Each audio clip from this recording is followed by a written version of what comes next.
TV KPM. Hai, Assalamualaikum. Salam sejahtera kepada semua yang sedang menyaksikan Sukses SPM 2022 bersama saya pengacara anda Irfan Syamim. Untuk hari ini kita akan bersama-sama mendalami satu mata pelajaran yang cukup menarik iaitu Kesusastraan Melayu Komunikatif dan pastinya Irfan akan bersama dengan seorang guru pakar dan untuk hari kita bawakan seorang guru yang cukup hebat. Kita saksikan dulu profil guru kita.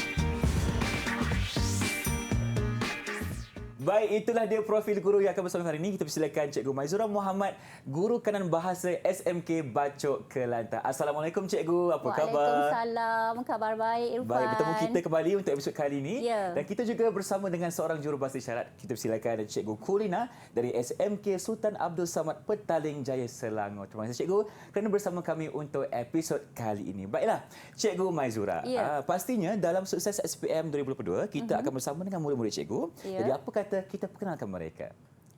Baiklah Irfan, kita ada dua orang murid saja hari ini, ya, iaitu pasangan kembar dari SMK Bacok dalam satu kelas yang sama. Baik. Ya, iaitu Muhammad Alif Wajdi dan juga Muhammad Alif Wardi. Yang mana satu abang yang satu adik Cikgu? Itulah. Cuba jawab. Yang mana satu abang, mana satu adik? Hai, saya Wajdi, saya abang. Jadi abang Wardi adiknya. Baiklah. Jadi kita bersama dengan dua ekor kumbang untuk kelas kita pada hari ini dengan topik kita novel naratif. Tapi untuk itu Cikgu, mungkin Cikgu boleh perkenalkan kepada kita apakah tajuknya dan apa yang kita akan belajar Cikgu. Okey, terima kasih Irfan. Sama-sama. Baik. Tajuk kita pada hari ini ialah kita akan membicarakan tentang novel, sebuah novel yang sangat menarik, ya, yang diberi nama novel naratif Ogon Shoto, ya, dan kita akan fokuskan kepada sinopsis dan juga citra masyarakat. Baik. Jadi jom kita mulakan Cikgu. Okey, jom. Baik, kita mulakan dengan memperkenalkan siapakah penulis kepada novel yang cukup menarik ini, ya, iaitu sastrawan negara Datuk Dr. Anwar Ridwan, ya. Okey, beliau telah dilahirkan pada 5 Ogos 1949 di Perak. Dan juga pada 11 Ogos 2009 beliau telah diumumkan sebagai sastrawan negara Malaysia yang ke-10. Okey. Dan kita mulakan terus dengan latar belakang Ogon Shoto, ya. Dalam novel naratif Ogon Shoto ni, ya, kita dapat lihat dulu pada permulaan cerita diperkenalkan dulu Ogon Shoto terletak di mana, ya, iaitu di Pasifik Selatan, ya, dan nama resmi bagi Ogon Shoto ialah Republic Ogon Shoto, ya, dan Ogon Shoto sendiri itu bermaksud Kepulauan Emas, ya, yang dialihbahasakan kepada bahasa Jepun, ya. Kenapa dipanggilkan Kepulauan Emas? Ya, sebab pada waktu malam, ya, lahar gunung berapi yang terdapat di Ogon Shoto mengalir dan dari jauh kita dapat lihat ia seperti kilauan emas. Kilauan emas. Ya, okey. Sebab itu kita letakkan nama Kepulauan Emas, ya. Dan sebenarnya Ogon Shoto ni ditemui oleh pedagang Jepun pada zaman Edo pada kurun yang ke-17. Dah lama dah, lama dululah. Okey. Dan selanjutnya kita pergi kepada peta Republik Ogon Shoto, ya. Secara umumnya kita nampak lihat kat sini ada 3 pulau yang besar, iaitu Pulau Gora-Gora, Pulau Rairapa dan Pulau Futu Ata. Ini yang pulau yang besarlah, dan dia ada banyak lagi pulau-pulau yang kecil, ya. Tapi kebanyakan cerita berlaku dalam cerita berlaku dalam 3 pulau yang besar ini sahajalah, ya. Dan ibu negara bagi Ogon Shoto ialah Tatamanu yang terletak di bawah situ, bahagian bawah. di Teluk Pinavana. Ya, betul. Okey. Dan seterusnya Ogon Shoto ditadbir sepenuhnya oleh Presiden, ya, dan sumber ekonomi bagi negara tersebut adalah dari sektor perikanan, pertanian, pelancongan dan juga rekreasi. Ya, sebab apa rekreasi dan pelancongan juga termasuk dalam sumber ekonomi sebab Ogon Shoto ada pemandangan yang cukup indah, cukup menarik. Cikgu boleh sampai ke sana, cikgu? Belum lagi. Okey. Nanti kita sama-sama pergi, cikgu. Ya? Boleh. Lepas ni kita pergi. Okey.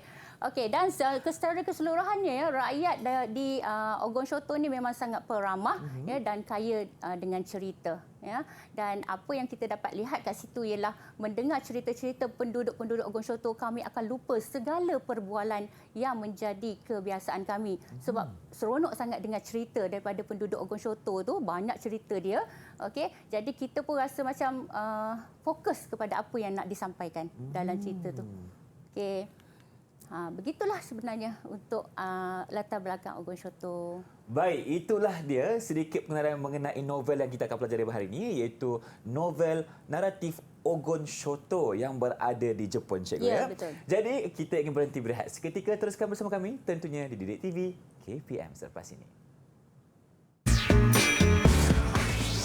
Didik TV KPM.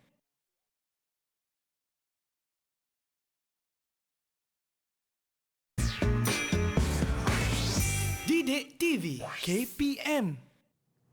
Inilah dia Sukses SPM 2022 bersama si Irfan dan kita bersama dengan Cikgu Maizura. Okey, untuk hari ini kita akan teruskan dengan pembelajaran kita mengenai novel Ogon Shoto. Jadi untuk segmen ini, Cikgu, apa pula diskusi kita? Okey, selepas ini kita akan tengok kepada sinopsis cerita ya. Okey, dalam novel naratif Ogon Shoto terdapat 10 bab. Baik. Dan kita akan pergi satu persatu. Kita akan betul. cuba habiskan 10 bab untuk hari ini. InsyaAllah. Okey, baik, kita akan cuba. Okey. Silakan, Cikgu. Jadi Irfan kena fokuslah dan bersama dengan Wajdi dan juga Wardi. Yang di rumah juga pun kena fokus Ya, bersama-sama betul. untuk kelas kita. Baik, Cikgu. Okey, so kita mulakan dengan bab prolog ya, iaitu tajuknya Kawai Maru. Okey, Kawai Maru itu sebenarnya adalah sebuah kapal yang besar, kapal perikanan yang sangat besar. Ya, okey, dan kapal ini dimiliki oleh Tuan Kawai. Ya, jadi Kawai Maru tu diambil sempena nama Tuan Kawai lah, pemilik dia. Ya, dan Tuan Kawai ini seorang yang sangat berpengetahuan tentang perikanan, di mana dia tahu mana lubuk ikan, macam mana nak handle ataupun nak kendalikan suasana dalam kapal dan sebagainya. Okey, dan juga Tuan Kawai ini menggunakan teknologi moden untuk pelayaran beliau, di mana dia mempunyai satu bilik khas yang dipenuhi dengan komputer dan juga menggunakan satelit sepenuhnya. Okey, dan juga kapal ini lengkap dengan pelbagai kemudahan ya untuk memuatkan 200 orang pekerja. 200 orang pekerja. Ya, 200. Jadi dia ada ruang tidur, ruang makan, ruang dapur, ya, ada bilik peti sejuk, peti beku tu untuk menyimpan ikan-ikan. Okey, dan itu adalah tentang prolog. Kita terus pergi kepada bab yang pertama, iaitu bab kolonial. Okey, siapa tahu kenapa cikgu tunjukkan gambar kapal tenggelam tu? Wadi atau Wajdi? Silakan nama Cikgu. Wadi. Menceritakan tentang presiden dan kawannya berlayar dan dipukul oleh ribut peti dan menyebabkan bot mereka terdampar di dasar laut. Ya, okey, betul tu. Sama. Okey, salah satu daripada isi dalam bab 1 ya. Okey, dalam bab 1 ini dia menceritakan tentang sejarah hidup presiden itu sendiri ya. Okey, di mana presiden itu telah diambil sebagai anak angkat oleh seorang nahkoda kapal pada waktu kanak-kanak ya, dan diberi pendidikan yang sempurna di Eropah ya, dan seterusnya bila dia dah habis tamat pengajian, beliau telah pun tawarkan pekerjaan di sebuah firma ya. Jadi sebelum dia memulakan kerjaya dia di firma tersebut ya, dia telah pun berlayar ke lautan ya, dan masa dia tengah berlayar tu dia telah dipukul ombak lah, kapal dia telah dipukul ombak dan juga kapalnya karam ya. Dia menyebabkan presiden tu dia terdampar di sebuah pantai ya, pantai di Gora-Gora, dan bila dia sampai di pantai itu dia baru perasan itu sebenarnya adalah tanah airnya. Oh, dah sampai dah rupanya. Ya, dah sampai ke tanah airnya, dan dia terus menetap di Gora-Gora tu, dan tak lama kemudian dia menceburi bidang politik di situ dan ditabalkan menjadi presiden. Okey, itu dalam bab 1. Kita terus kepada bab 2. Silakan, Cikgu. Okey. Dalam bab 2 ialah berkenaan dengan general. Okey, kita nampak situ ada gambar tentera ya. General itu adalah seorang pesara tentera Ya, dan dalam bab ini dia menceritakan tentang percaturan politik antara general, pegawai kanan dan juga wakil Dewan Presiden. Ya, okey. Jadi wakil Dewan Presiden ini sebenarnya seorang yang dah tua dan hampir nyanyuk. Ya, jadi bila dia dah tua dan hampir nyanyuk, maknanya waktu persaraan dia dah dekat. Jadi general dan juga pegawai kanan itu mengatur strategi politik masing-masing untuk merebut jawatan wakil presiden. Ya, dan pada akhirnya dalam perebutan tersebut, okey, general telah membunuh pegawai kanan, okey, kerana dia telah membuat satu kes yang besar tu macam tu, jadi general telah ditangkap. Jadi wakil Dewan Presiden kekallah dengan jawatannya sebagai wakil tu. Kalau kita lihat di sini cikgu, perbuatan general ni pasti ada akibatnya cikgu. Ya, betul. Perbuatan pasti ada akibat. Jadi ketika ini general telah ditangkap kerana membunuh pegawai kanan. Betul. Baik, Jadi baik. kita kena berhati-hatilah, jangan buat kesilapan lah, ya. Okey. Dan seterusnya kita pergi kepada bab 3 penyamaran, ya. Okey, dalam bab 3 penyamaran ni, ya, Presiden telah dianggap menyamar sebagai nelayan tua dari Kuri untuk memberi sokongan kepada kumpulan demonstrasi. Ya, okey. Kenapa kita kata dianggap menyamar? Sebab tak pasti. Tak pasti. Adakah nelayan tua itu sebenarnya adalah presiden tu? Okey. Kumpulan demonstratif itu sebenarnya dia memprotes rancangan untuk membina sebuah pusat hiburan dan perjudian di Ture. Ya, jadi pusat hiburan dan perjudian itu banyak bawa impak lah, impak yang negatif lah kepada Ture itu dan juga penduduk dia. Okey, jadi mereka memprotes lah. Okey. Jadi nelayan tua dari Kuri ini dia telah mengetuai kumpulan demonstrasi itu, okey, dan menuju ke istana presiden, dan bila dia sampai dekat istana presiden tu, lelaki itu menjerit dari Kuri. Apa maksudnya cikgu dari Kuri tu? Mungkin itu adalah macam password. Okey. Password untuk tentera-tentera presiden yang sedang berkawal di pintu istana tu melepaskan gas pemedih mata. Jadi masa gas pemedih mata tu dilepaskan, semua yang ahli-ahli demonstrasi tu bertempiaran lari. Dalam masa yang sama, lelaki nelayan tua dari Kuri itu menghilangkan diri. Gaib, tak tahu mana. Pergi ke mana kita tak tahu tak tahu. Jadi dia gaib macam tu saja sampailah akhirnya kita tak tahu sebenarnya lelaki tua daripada Kuri itu adalah presiden ataupun tidak. Dia lah macam tu je. Itu dalam bab 3. Okey, kita terus pergi kepada bab 4 iaitu iceberg. Apa tu iceberg? Alif Hadi dah angkat tangan, okey. cikgu. Silakan. Apa tu iceberg, Alif Hadi? Bongkar ais. Bongkar ais. Yes, bongkar ais. Besar mana bongkar ais tu, Hadi? Besarnya lebih kurang besar. 200 km. 200 Kan? km. 200 km besarnya, ya. Dan iceberg tu sebenarnya berada di kutub selatan. Okey, dan dalam bab ini dia menceritakan tentang usaha dua pihak untuk mendapatkan bekalan air di Ogon Shoto. Sebab pada waktu itu Ogon Shoto mengalami kemarau yang sangat panjang dan sangat teruk, ya. Dan itu menyebabkan pihak kerajaan telah memutuskan untuk menarik bongkar ais ke Ogon Shoto. Yang dari kutub selatan dia nak tarik pergi ke Ogon Shoto yang diketuai oleh 14 buah kapal besar. Okey, dan kosnya bukan main lah, sangat besar. Betul. Ya, dan pada akhirnya memang bongkar ais itu tak kunjung tiba. Tak sampai-sampai Penduduk pun. Ogon Shoto duk tunggu dekat muka air kan, kat pantai untuk tunggu mana ni bongkar ais tak sampai-sampai. Tapi sampai sudah tak sampai. Okey.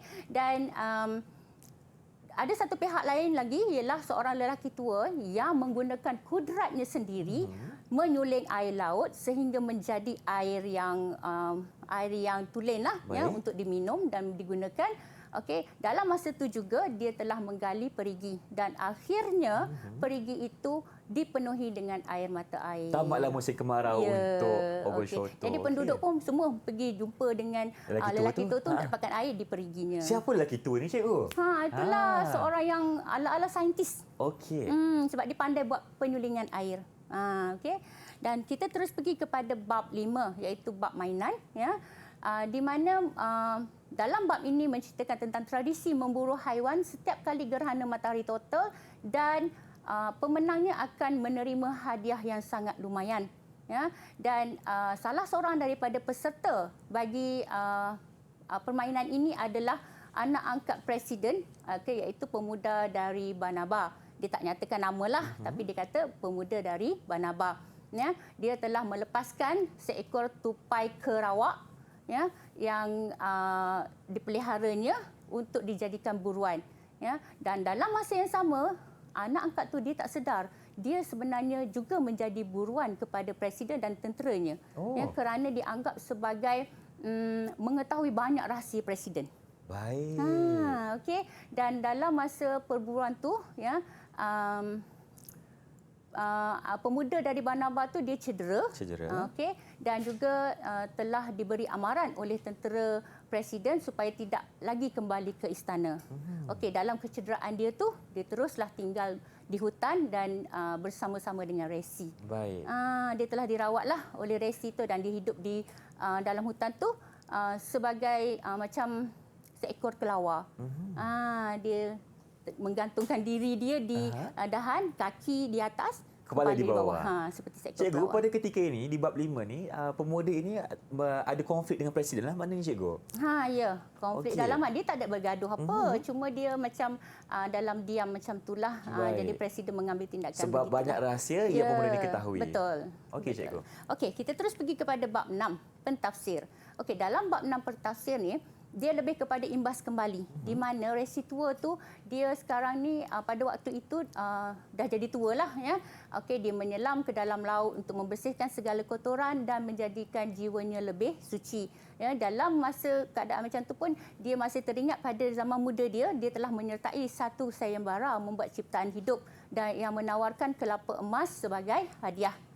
Okey, dan bila dia dipilih sebagai pemenang, presiden telah pun melemparkan kelapa emas tu kepada ciptaan dia, dan ciptaan dia tu musnah, hancur, masuk ke dalam laut.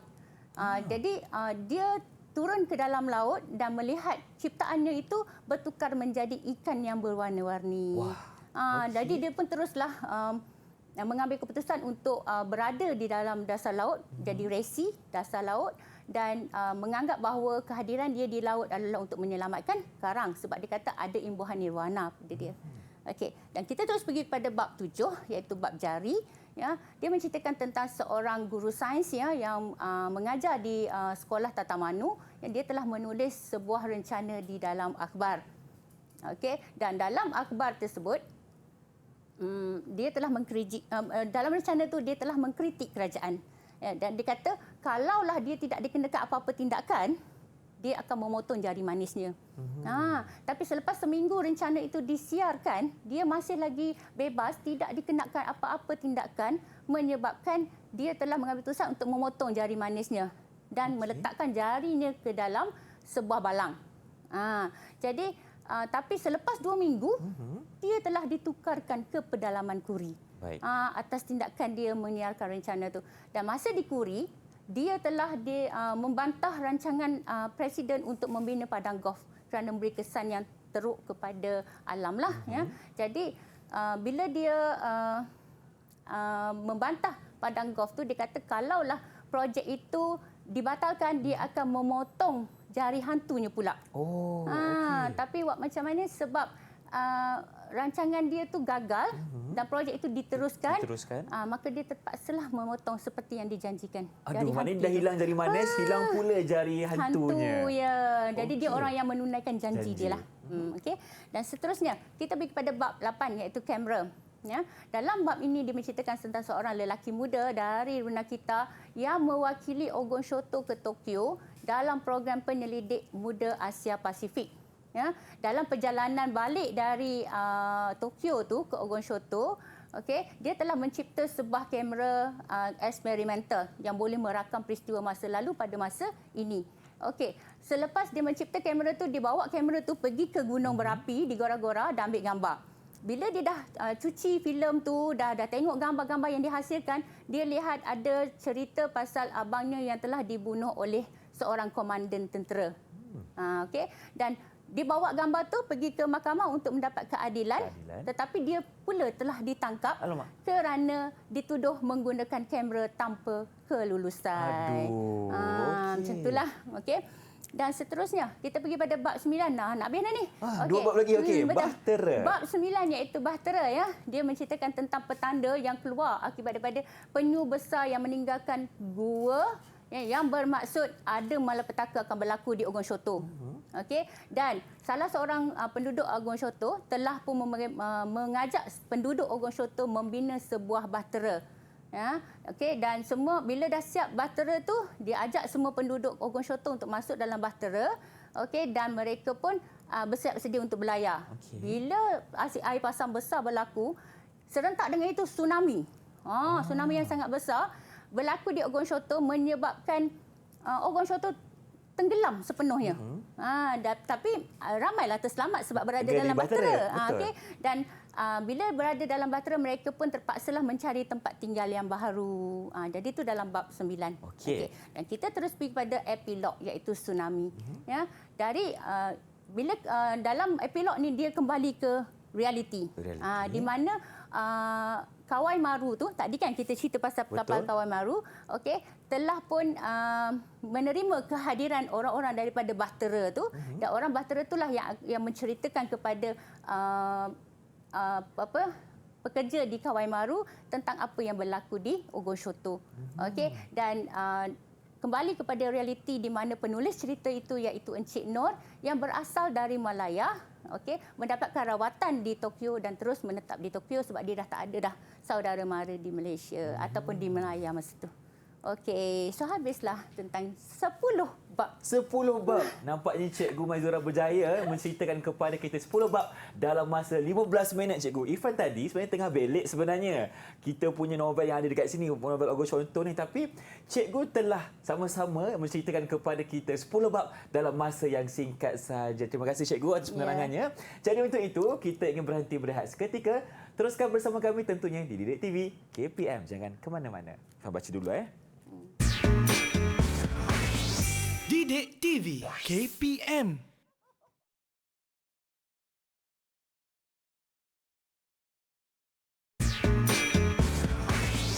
Didik TV KPM. Anda sedang menyaksikan Sukses SPM 2022. Untuk hari ini, kita dalam mata pelajaran Kesusastraan Melayu Komunikatif bersama dengan Cikgu Maizura. Okey, untuk segmen kali ini, Cikgu beritahu Irfan yang kita akan uji kefahaman murid-murid Cikgu. Jadi, apa kata kita mulakan? Okey, terima kasih Irfan. Alright. Hasil daripada perbincangan kita tentang sinopsis tu, ya, kita dapat mengenal pasti beberapa soalan sebagai pindah maklumat, ya. Dan dalam segmen ini, ya, kita akan fokus kepada aktiviti pengukuhan iaitu JDP1. JDP itu adalah singkatan kepada apa yang Cikgu Mai selalu guna dalam kelas, iaitu jawapan dari petikan. Jadi jawapan murid hanya boleh diambil dari petikan itu sahaja. Dan memang ternyata ada terang-terang di situ. Jadi murid cuma perlu baca petikan dan keluarkan maklumat dalam petikan itu sebagai jawapan. Cikgu Irfan nak tanya, adakah jawapan itu perlu diolah atau tidak, Cikgu? Tak perlu. Okey. Dia direct dia terus dari petikan terus jadi jawapan. Baik. Okey. So kita tengok yang pertama. Dalam masa ni juga cikgu nak ujilah Wardi dan Wajdi. Ya, macam mana dia boleh tak ikuti tadi sinopsis, ya. Alright. Kawai Maru menjadi rumah 200 pekerjanya selama kapal itu di laut. 2 tingkat dalam perut Kawai Maru dijadikan ruang tidur, 1 tingkat lagi untuk ruang dapur dan dewan makan, 1 tingkat pula untuk menyimpan ikan-ikan laut dalam, lengkap dengan bilik sejuk beku. Tuan Kawai mempunyai bilik khas tidak jauh dari bilik televisyen dan komputer. Komputer di Kawai Maru menyambung pandangan mata satelit. Keajaiban pandangan satelit itu menyebabkan Tuan Kawai pernah membuat kelakar. Okey, soalannya untuk pindah maklumat yang pertama ialah senaraikan 4 kemudahan yang terdapat dalam petikan novel di atas. Nampak tu perkataan senaraikan, maknanya hanya keluarkan dari petikan terus sebagai jawapan. Baik. Okey, siapa nak try? Siapa nak cuba? Okey, silakan Alif Wardi. Adiknya, silakan. 4 kemudahan tersebut ialah seperti dewan makan, ruang dapur, ruang menyimpan ikan-ikan laut dan ruang tidur pekerja. Semuanya Wardi ambil dari Petikan petikan. sahaja. Okey, kita tengok kat jawapannya betul ke tidak? Okey. Yang pertama Okey. cikgu kita ada jawapannya. Ruang tidur pekerja, okey, ruang menyimpan ikan-ikan laut, ruang dapur dan dewan makan. Semuanya ada dalam petikan. Yang mana satu tu Irfan? Okey, yang pertama ruang ni kan, tidur. ruang Okey, itu tidur. dayat yang pertama. Yang kedua, dewan makan. Okey, dewan makan. Oops, tak apa, cikgu patah balik. Okey. Okey, yang ketiga, menyimpan ikan-ikan laut. Okey, di menyimpan situ. ikan laut. Dan Okey. yang keempat, kita ada lagi satu, bilik sejuk beku. Bilik sejuk beku. Okey. Okey, ada lagi? Bilik khas. Bilik khas. Alright. Jadi semua ini adalah kemudahan yang apa yang ada dalam ni semua kita catatkan sebagai jawapan. Okey. Jadi kita terus pergi kepada yang kedua, ya, iaitu dunia memang terus berubah, jawab tuan rumah. Tetapi mengapakah sikap mengambil berat pun turut berubah? Masalah di tubuh ini bukan kecil. Sekurang-kurangnya dengarlah pendapat kami. Kita di Ogon Syoto sudah melupakan adat turun-temurun, ujar lelaki tua itu. Dulu kala jika ada pihak yang bermasalah, duduk berkumpullah orang-orang kita di bawah pokok palma sambil berbincang mencari penyelesaian. Sekarang, baik penduduk Raya Rapa atau Futu Ata mahupun gora-gora ini sudah tidak menghargai cara turun-temurun itu. Okey, soalan JDP ialah apakah adat turun-temurun yang diamalkan oleh penduduk Ogon Syoto? Okey, siapa pula nak cuba? Mungkin abangnya Alif Wajdi. Silakan. Apakah adat turun-temurun yang diamalkan oleh penduduk Ogon Syoto? Adat turun-temurun yang diamalkan oleh penduduk Ogon Syoto ialah mereka berbincang untuk menyelesaikan masalah tersebut. Okey. So Wajdi Wajdi jumpa satu iaitu duduk berbincang mencari penyelesaian. Mungkin Irfan boleh jumpa lagi jawapan lain? Apa lagi satu Yang mana satu lagi? Yang mana satu? Ada siapa yang boleh bantu Abang Irfan ni kat sini? Wajdi ataupun Wadi? Ada tak lagi satu yang kita boleh jumpa? Tadi dia dah cerita pasal berbincang. berbincang. Okey. Okey. Yang kedua, kita ada apa lagi satu? Cikgu dah jumpa ke cikgu? Dah, cikgu dah jumpa dah. Duduk berkumpul. Okey. Sebelum berbincang, sini, duduk berkumpul. Duduk berkumpul dulu. Ya. Di bawah pokok palma. Ya. Okey, jadi ada dua. Ya, tapi kalau dia jawab satu, dia dapat markah juga. Baik. Okey. Jadi seterusnya kita nak jawapan dia berbincang untuk menyelesaikan masalah lah yang telah dinyatakan. Okey, dan kita tengok soalan untuk JDP 3. Mungkin Irfan nak baca? Boleh, tak ada masalah. Kita test. Okay. Tuhan memang menghidupkannya untuk menjadi tentera dan penakluk, ujar salah seorang pengagumnya. Tetapi yang jelas kepada sebahagian besar yang menghadiri cara memuja semangat rumah itu, Jeneral telah menaluki hati mereka dengan sifat ramah tamahnya. Penduduk Ture berasa diberi penghormatan kerana tokoh seperti Jeneral telah memilih tanah timur laut Raya Rapa untuk tempat tinggalnya. Ini adalah petikan dalam bab 3. Ya. Okey. Baik, kita tengok kepada soalannya, nyatakan dua sifat positif yang terdapat pada watak Jeneral. Ini dalam bab 2. Bab 2. Bab 2 Jeneral. Okey. Jadi apakah dia dua sifat positifnya? Siapa nak jawab? Saya, cikgu. Ya. Okey. Wajdi, Silakan. Wajdi. Dua sifat positif yang terdapat pada watak Jeneral tersebut ialah beliau seorang yang peramah, mesra, ramah tamah, dan dia juga bijak dalam menakluki hati masyarakat. Banyaknya jawapan. Dia Kita bagi minta 4, cikgu. dua. Kita minta dua kan? Dia Okey. bagi 4. Okey, kita tengok jawapan dia. Dua Mesra, je. peramah. Cikgu jumpa 2 tapi dia jumpa 4. Tadi Wajdi cakap bijak, cikgu. Bijak. Betul. Sebab okey. dia, dan satu lagi dia cakap menakluki hati. Okey, baguslah. Terima kasih. Anak murid cikgu ni. Okey, kita tengok yang terakhir, ya. Okey, bagaimanakah mereka akan lupa tentang presiden yang luar biasa riwayat hidup masa mudanya?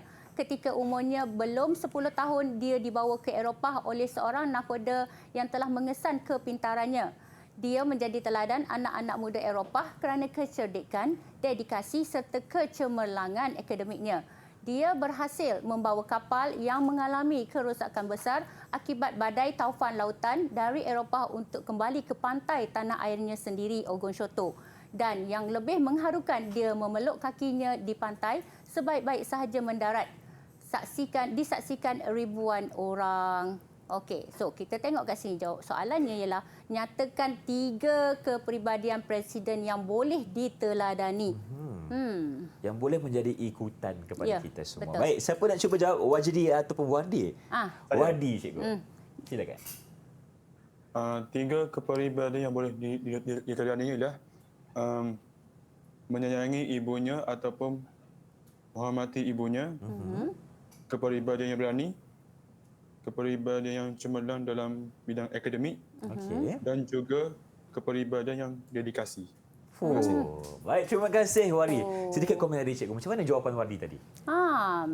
Cikgu rasa memang tepat. Memang tepat. Okey, memang hebatlah sebab dia boleh dah kesan di mana maklumat-maklumat tu untuk dipindahkan sebagai Sepatas jawapan. kilat, Cik. Ya, betul. Okey, so kita tengok jawapan dia betul ke tak. Okey. Okey, yang pertama, ada tak disebut pasal dedikasi? Ada. Ada. Okey. Yang kedua, cemerlang akademik. Ada juga. Ada juga. Berani? Ada juga. Ada. Okey. Menyayangi atau menghormati ibunya? Tepat sekali. Semua ada, cikgu. Tapi soalan nak 3. 3. Kan? Tapi dia bagi 4. Boleh tak? Boleh je, Boleh. rasa. Boleh sangat. Nampaknya memang dia sangat berpengetahuan dan boleh mencari maklumat seperti yang diinginkan dalam JDP. Jawapan dari petikan. Okey. Okey, terima kasih cikgu dan tahniah boleh ucapkan kepada Wardi dan Wajdi kerana berjaya menjawab soalan cikgu dengan baik. Jadi jom kita berhenti berehat. Teruskan bersama kami tentunya di Didik TV KPM. Didik TV KPM.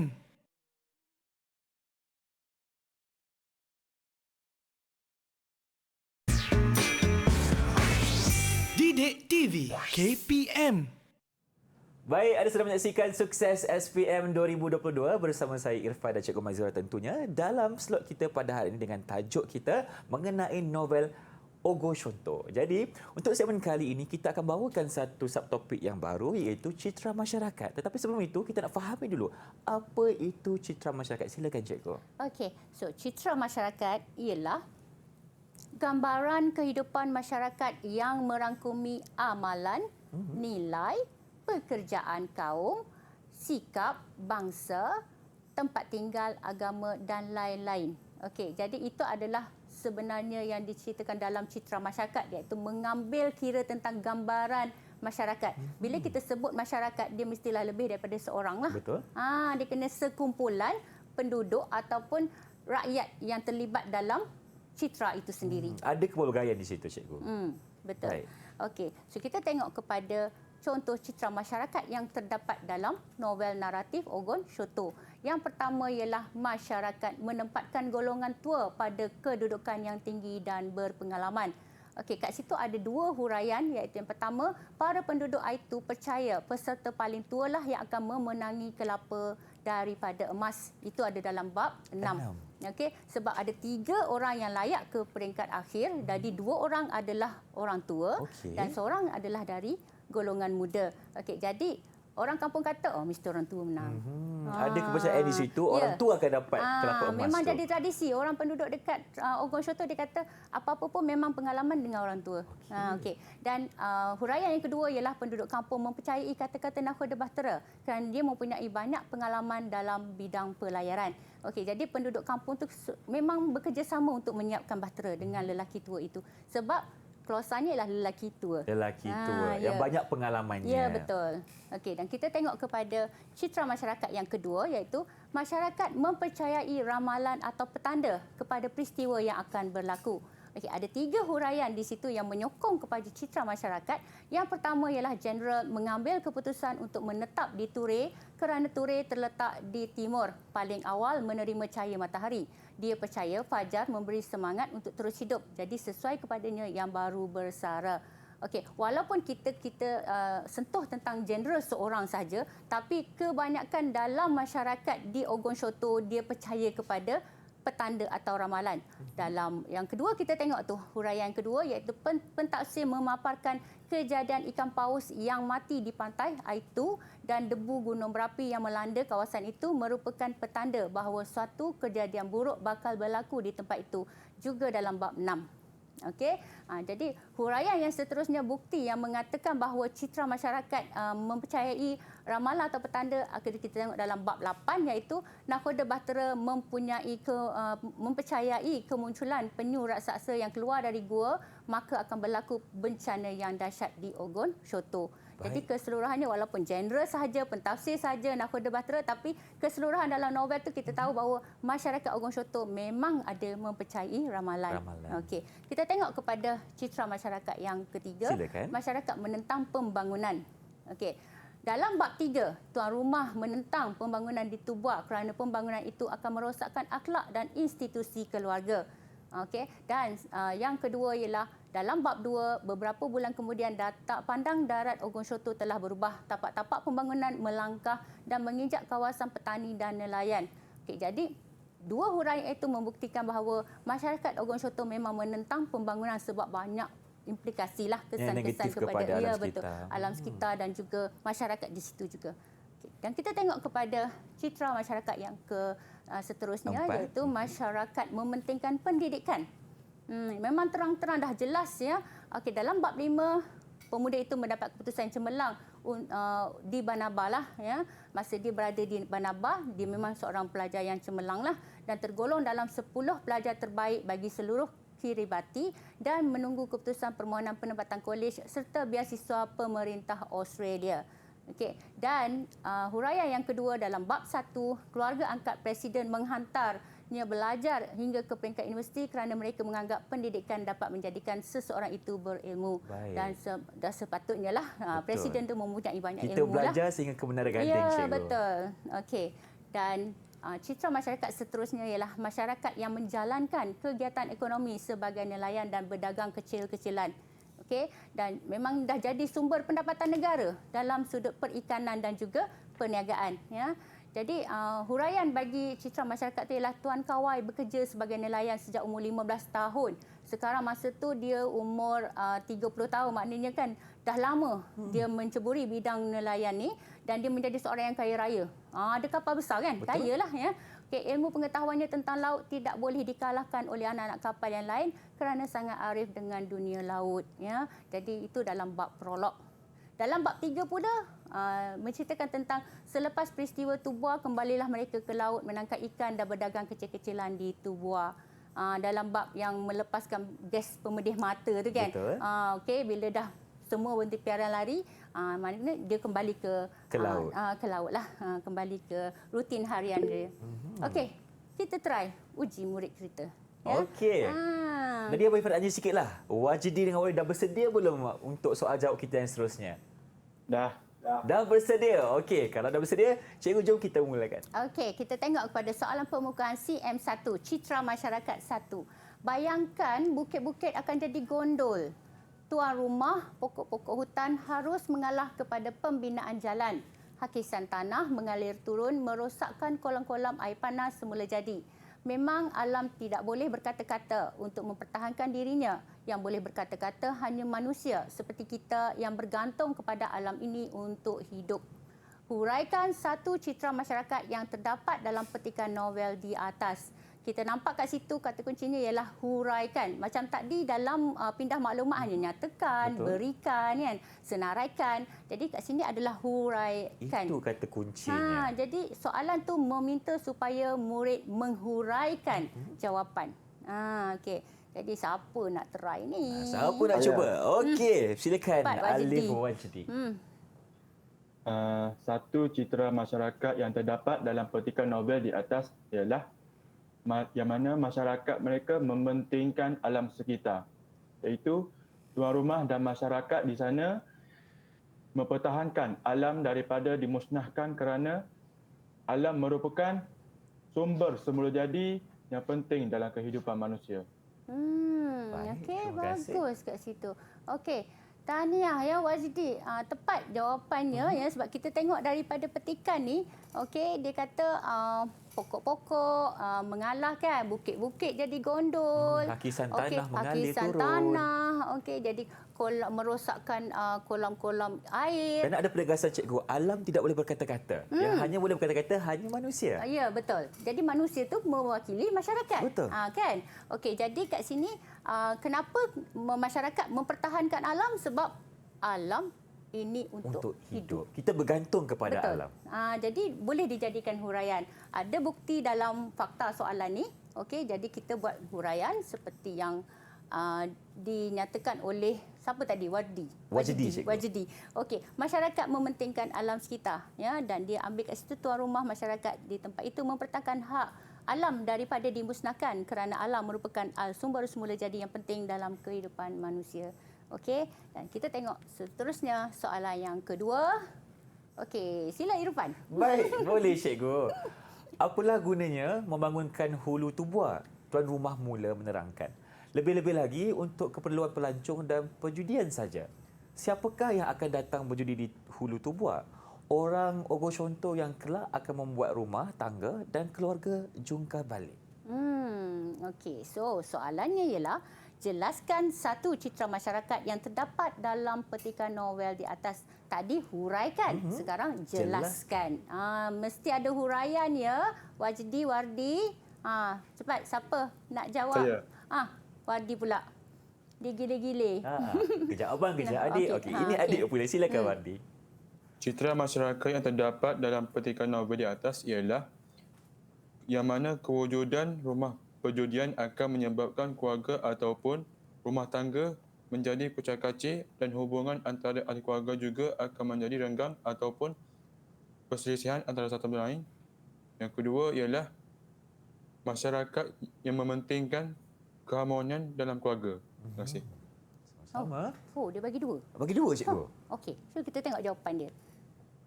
Masyarakat mementingkan keharmonian keluarga. Okey. Jadi kat sini kita dapat tengok orang Ogo Shoto mewakili masyarakat. Betul. Kan? Okey, akan rumah tangga. Ini dah jadi huraianlah kenapa dia menghalang daripada pembangunan, ya. Hulu tubuh. Okey, jadi itulah yang dia jawab tu. Tahniah, ya. Seterusnya kita tengok pada soalan yang ketiga. Beberapa hari berikutnya, beberapa pantai dan lagun didatangi keluarganya mencari kalau ada mayatnya. 7 hari lamanya mereka mencari, tetapi jangankan mayatnya, serpihan perahunya pun tak dapat dikesan. Rasa cemas itu pun diadukan ke Tarawak. Beberapa buah kapal pasukan pencari terus memulakan gerakan. Okey, soalannya, jelaskan satu citra masyarakat yang terdapat dalam petikan novel di atas. Baik, cikgu. Okey, Wajdi. Silakan. Satu citra masyarakat yang terdapat dalam petikan novel di atas ialah masyarakat saling membantu dalam menyelesaikan masalah, yang mana penduduk dan pasukan pencari bekerjasama dalam melancarkan gerakan mencari pemuda yang hilang di tengah lautan. Baik. Okey, dia nampak kat situ. Dia nampak dan kita tengok mana satu yang dia cari tadi kan. Okey, mereka mencari. 7 hari lamanya mencari. 7 hari. Okey. Dia kata beberapa buah kapal. Pasukan. Ada kerjasama antara ramai orang cikgu. Ya, betul. Okey, memulakan gerakan. Maknanya dia berusaha. Okey. Jadi 7 hari mereka mencari kapal pasukan memang mewakili masyarakat lah. Mengambil tenaga bersama-sama untuk betul. mencari mangsa. Jadi kita tengok jawapan. Cadangan jawapan ialah masyarakat saling membantu menyelesaikan masalah, ya. Penduduk dan pasukan pencari bekerjasama melancarkan gerakan mencari pemuda yang hilang di tengah lautan. Okey, kita terus pergi kepada soalan yang keempat. Okey. Irfan pula. Boleh cikgu. Okey. Okey, silakan. Lelaki itu pun mengarahkan para pengikutnya bekerja, gali perigi, bina bangsa pekerja, dirikan gudang menyimpan segala ulat utas. Buat tapak galangan betul-betul di tepi pantai tetapi tidak terjangkau oleh air pasang perbani. Siang malam para pengikutnya berusaha menyiapkan bahtera itu. Dia sendiri hanya melelapkan mata kira-kira 4 jam setiap malam. Okey. Terima kasih Irfan. Sama-sama. Okey. So, jawab soalannya ialah jelaskan satu citra masyarakat yang terdapat dalam petikan novel di atas. Okey, siapa nak jawab? Saya. Okey, silakan Wardi. Citra masyarakat yang terdapat dalam novel di atas ialah yang mana masyarakat bekerjasama dalam menjayakan sesuatu rancangan dan juga lelaki itu dan para penduduk bekerjasama dalam menyiapkan bahtera dalam tempoh yang singkat sebelum air mula pasang. Okey, so kita tengok jawapan dia betul tak? Ya, masyarakat bekerjasama menjayakan sesuatu rancangan. Jadi, dekat sini kita tengok ya fakta. Okey. Fakta dia tidak melibatkan mana-mana pihak lagi. Jadi ini adalah jawapan yang berdasarkan kepada keseluruhan ataupun umum. Barulah pergi kepada huraian. Huraian baru kita nyatakan tentang lelaki itu dan para penduduk menyiapkan bahtera. Okey, dan juga sebelum air mula pasang barulah kita fokus, huraian dia fokus kepada petikan. Yang ini yang masyarakat bekerjasama menjayakan satu rancangan adalah fakta. Kita tak juruskan kepada mana-mana. Huraian baru kita masuk kepada fokus dia. Okey. Baik, itulah dia cara untuk menjawab soalan berkaitan dengan citra masyarakat. Jadi Cikgu Irfan ada soalan sebelum kita berakhir di sini. Apa perbezaan cara untuk menjawab soalan huraikan dan jelaskan, Cikgu? Okey, huraikan dengan jelaskan sebenarnya tak ada apa-apa beza pun. Dia cuma meminta supaya murid memberi huraian ataupun menjelaskan dengan lebih panjang lebar tapi tidak mengambil terus daripada petikan. Macam tadi kita cerita JDP kan. Okey, tapi kalau huraian kita kena olah balik apa yang ada dalam petikan untuk dijadikan jawapan. Okey, kita masukkan elemen yang penting dan kita huraikan sedikit. Baik, Cikgu, terima kasih atas penerangannya. Jadi kita pun dah sampai di penghujung rancangan. Jadi inilah masanya untuk kita dapatkan rumusan daripada Cikgu Maizura. Silakan, Cikgu. Okey, terima kasih Irfan dan terima kasih kepada Alif Wadi dan juga Alif Wajdi. Okey, semuanya terbaik. Irfan pun dah jadi anak murid Cikgu. Sama-sama. Okey, so secara keseluruhannya Cikgu tengok yang kat sini ya, murid dah boleh faham.